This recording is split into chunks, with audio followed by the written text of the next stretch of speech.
Banco de dados, controle de concorrência e bloqueios. Então aqui, o banco de dados, já conseguiram ver o que é? O que seria o controle de concorrência? O controle de concorrência, então vamos supor, eu tenho um produto só na loja e duas pessoas queriam comprar esse produto. Eles clicaram no botão de compra ao mesmo tempo. E aí, quem que será que vai levar o produto para casa? E a outra parte que nós vamos ver é também a parte de bloqueios. Então, para entender a importância dessa matéria, o que consiste nessa matéria em geral? Consiste em você ter um banco de dados que consiga manter uma consistência. Então, que múltiplos usuários possam utilizar o banco de dados e consigam não ter problema com isso. Então, vamos supor, eu estou fazendo uma operação, o outro está fazendo uma outra operação e ter uma inconsistência. E o princípio que rege isso seria o conceito ACID, que seria atomicidade, consistência, isolamento e durabilidade. O que seria a atomicidade? Seria tudo ou nada. Então, ou eu executo uma tarefa, por exemplo, ou a compra, ou vai ter a compra, ou não vai ter a compra. Consistência. Então, a partir do momento que eu realizei uma operação ali, ele permanece consistência no sistema como um todo, não simplesmente em uma única parte. Isolamento. Transações concorrentes não interferem na outra. Então vamos supor, tem duas pessoas fazendo uma alteração ali, porém uma não vai interferir na outra. E durabilidade. Que mesmo que exista falhas no sistema, ele garanta que vai ter uma durabilidade que vai consistir aquele dado ainda no sistema depois quando ele voltar à integridade total dele. Um grande desafio aqui vai ser explicar tudo isso daqui em 5 minutos, mas vamos lá. Lost Update seria um tipo de erro que pode ser causado no sistema. Nós temos 4 tipos de erros. O que consiste nesse daqui? Vamos ver se dá para dar zoom. Legal. Então vamos supor que eu trabalho no RH. Eu vou lá e vejo o dado da Maria e eu vou lá e eu pego e aumento o salário da Maria para 8.000. Aí a Juriscleia lá, que é uma outra funcionária do RH também, ela, no mesmo momento que eu estou fazendo isso, ela vai lá e abre os dados da Maria e ela queria ver só o telefone da Maria. Aí ela, como tinha clicado no mesmo momento que eu e ainda não tinha sido feito nenhuma alteração, ela abriu aqui, estava o salário que era o da Maria antes, que era 1.520, viu que o telefone aqui dela, anotou no papelzinho dela e clicou em salvar. Porém, eu já tinha clicado em salvar antes, né? Então o que vai acontecer?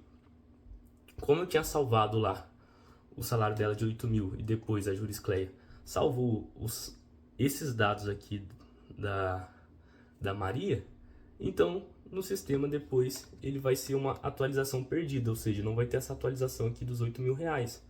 Vai aparecer só os 1.520. Aí eu vou ficar bravo da vida, vou falar, o que está acontecendo com esse sistema? Esse sistema é velho, esse sistema é ruim. Mas não, aqui teve uma inconsistência. Agora a Dirty Head seria a leitura suja. Então vamos supor que ainda nesse sistema aqui de RH, então nós temos aqui os dados da Maria. E daí, o que seria esse Dirty Head? Ele vai ler um dado que ainda não foi dado commit, que não foi salvo. Então vamos supor, eu peguei aqui, entrei na Maria, aí por engano eu entrei na Maria e coloquei o salário de 8.000.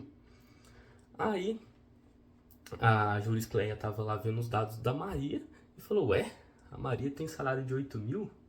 Como eu não tinha dado o salvar ainda, depois eu só vou retornar aqui a tela para não salvar essa alteração. Então no caso era para ter ficado ainda o valor de 1.520. Porém, a Juriscleia acabou lendo ali como se fosse o valor fosse 8.000. Ou seja, ela leu uma transação que ainda não foi confirmada. Agora o Non-Repeatable Read. Aí, esse daqui seria a leitura não repetível. Então, o que consiste nisso? Eu vou lá, eu faço uma consulta no sistema. Eu vejo lá que tem, por exemplo, 10 produtos daquele. E daí depois eu vou lá e faço uma consulta de novo e aparece que tem apenas 8 produtos daquele. Ou seja, em um produto, um único produto, foi alterado os valores. Então quando eu estava fazendo ali uma consulta, depois eu fui fazer essa consulta de novo e estava com outro valor diferente na mesma consulta. Foi duas no caso. E o Phantom Head, ele seria a leitura fantasma. A diferença desse daqui para o anterior, que ao invés daquele anterior, que era na mesma linha que eu li o dado e depois ele foi atualizado, então, por exemplo, tinha aqui 10 pincéis, depois viraram 8, aqui no caso vai aparecer mais uma linha. Então vamos supor, eu fiz um select lá, apareceu apenas uma linha, que seria um único item que tem lá, porém, quando eu fiz o select de novo, outra pessoa tinha adicionado um outro item. E daí para essas resoluções, tem os níveis de isolamento. E cada nível de isolamento, ele acaba corrigindo um daqueles problemas. Aqui eu nem vou me atrever a fazer a leitura, mas aqui você percebe que o qual que tem um isolamento melhor seria o Serializable.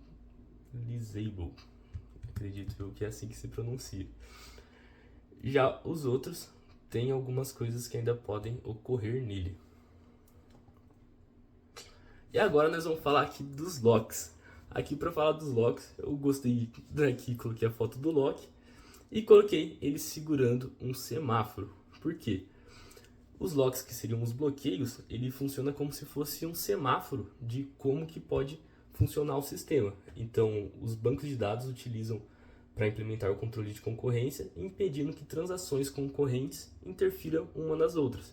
Então, por exemplo, vou fazer uma transação aqui e tá um sinal vermelho para outra para ela não ser executada no mesmo momento que está acontecendo essa que eu estou realizando agora no sistema. Então, ela teria que esperar depois que eu terminasse de fazer essa transação, ficaria sinal verde para ela e ela consegue realizar essa transação.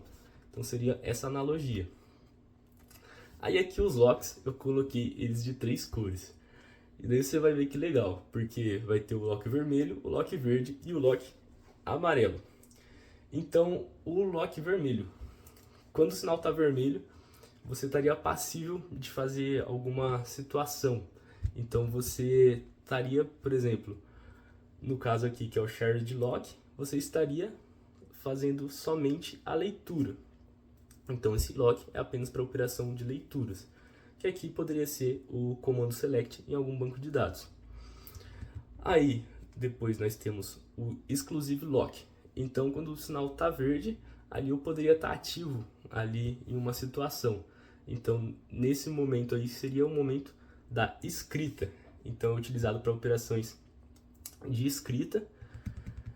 E geralmente são os comandos de update, delete e insert. E já o update lock, ele consegue fazer tanto as operações de escrita quanto também as operações de leitura. Então, utilizado em operações de leitura que podem evoluir para a escrita. Aqui não iria aprofundar tanto, até pelo tempo. E agora nós vamos falar das granularidades. A granularidade eu quis pensar num termo como se fosse grânulo, granel. Então, por exemplo, aqui foi colocado imagens de grânulos de areia. E aqui, sabe quando você vai lá no mercado comprar a ração do teu cachorro e tem as coisas a granel e você tem que pesar o quanto que você vai colocar e levar para sua casa? Então, o conceito de granularidade seria exatamente isso. Então, com esses locks, você pode utilizar alguns tipos de granularidade. Eu posso utilizar uma maior ou uma menor. Então, vamos supor, eu posso apenas bloquear uma linha enquanto eu estou fazendo ali uma alteração. Eu posso pedir que bloqueie uma tabela inteira quando eu estou fazendo uma alteração. Eu posso pedir para bloquear uma página inteira e também o banco de dados inteiro enquanto eu estou fazendo uma alteração. E agora nós vamos falar do two-phase locking. Então, seria as duas etapas que seria utilizado para fazer esses bloqueios. Então tem a fase de expansão e tem também a fase de contração. A fase de expansão, você só adquire os locks de bloqueio. E a contração, você libera esses locks de bloqueio. E daí, aqui, as variações. Então tem o 2PL estrito e o 2PL rigoroso. O 2PL estrito, eles são para todos os locks de escrita, são mantidos até o final da transação. E já o rigoroso são para todos os locks de leitura e de escritas, que são mantidos até o final da transação. E agora nós temos o deadlock. Pensa que o deadlock é quando o lock está em perigo. Então o que acontece? Vamos supor, você vai fazer duas transações e uma transação bloqueia a outra. Então, por exemplo, aqui, ó, o produto, a transação 1, eu vou bloquear o produto A para mim fazer uma alteração. E daí, a transação 2, eu vou lá e bloqueio o produto B para fazer a transação. Até aí tudo bem. Mas daí, ao mesmo tempo, eu vou lá e eu bloqueio o produto B, porque eu quero fazer uma alteração nele. E daí, eu bloqueio o produto A também, porque eu quero fazer uma alteração dele. Ou seja, a transação 1 fica esperando a transação 2, que está bloqueando a transação 1 também, e vice-versa.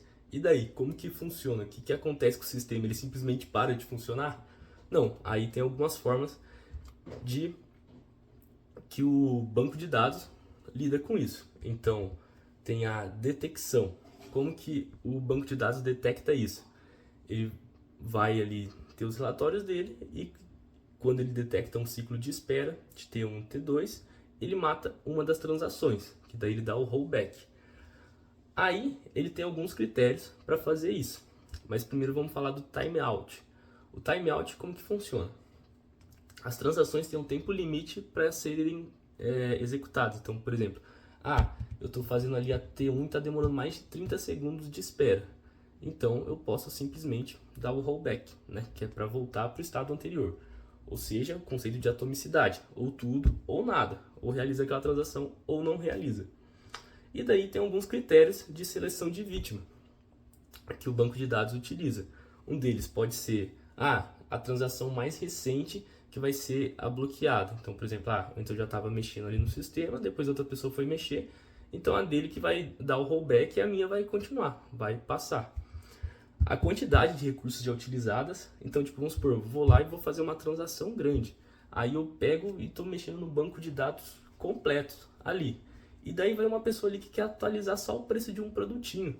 E o poder de processamento que eu utilizei para fazer aquela transação já, por exemplo, estava quase na metade. Estava bastante tempo sendo processado. Então, como aquela outra alteração vai ser bem pequenininha que o cara ia fazer, então dá rollback naquela lá. E daí o poder de processamento que eu tinha sido utilizado para fazer aquela minha outra transação maior continua ainda executando até que finalize ela, entendeu? E a outra seria a prioridade de transação. Então, às vezes você pode definir que, quando for uma transação de financeiro, ela tem uma prioridade maior do que de estoque na sua empresa. Mas isso é só quando é definido. O vídeo acabou passando um pouco, porém eu tentei dar uma pincelada bem rápida aqui sobre vários conceitos. E muito obrigado!